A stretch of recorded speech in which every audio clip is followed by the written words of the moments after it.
Hi అమ్మాడీస్.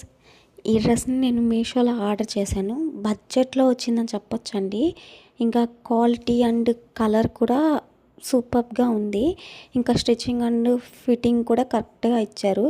కాకపోతే ఇందులో నాకు జరిగినది ఏంటంటే వాళ్ళు సైజ్ అనేది మిస్ మ్యాచ్ ఇచ్చి పంపించారు. నేను ఎస్ ఆర్డర్ చేసుకుంటే వాళ్ళు డబుల్ ఎక్స్ఎల్ సైజ్ పంపించారండి. అదొక్కటే జరిగింది. సరే ఏదో ఎవరైనా మిస్టేక్ చేయకుండా ఉంటారు కదా. కానీ నేను వెనక క్లిప్ అనేది పెట్టుకొని మీకు మెయింటైన్ చేసి చూపిస్తున్నాను. డ్రెస్ వైజ్ అయితే చాలా క్యూట్ అండ్ చాలా బాగుందండి. డైలీ వేర్కి కానీ మనకి ట్రావెలింగ్ కానీ అన్నిటికీ యూజ్ అవుతుంది. షాల్ మెయిన్గా షాల్ చూసారా ఎంత పట్టు టైప్లో ఎంత బాగుందో క్యూట్గా. ఈ ప్రైస్కి అయితే చాలా వర్తబుల్ అండి నాకైతే తెలిసి. నెక్ దగ్గర కూడా థ్రెడ్ వర్క్ ఇచ్చారు. హ్యాండ్స్ దగ్గర కూడా చూడండి మనకి షైనీ, అసలు ఫ్యాబ్రిక్ అయితే షైనీతో ఉందండి మొత్తము. వీడియోలో ఎలా ఉందో కానీ రియల్గా అయితే చాలా బాగుంది. ఎవరికైనా దీని లింక్ కావాలంటే కామెంట్లో లింక్ అని పెట్టండి. అలా సబ్స్క్రైబ్ చేసుకొని వెళ్ళొచ్చు కదా.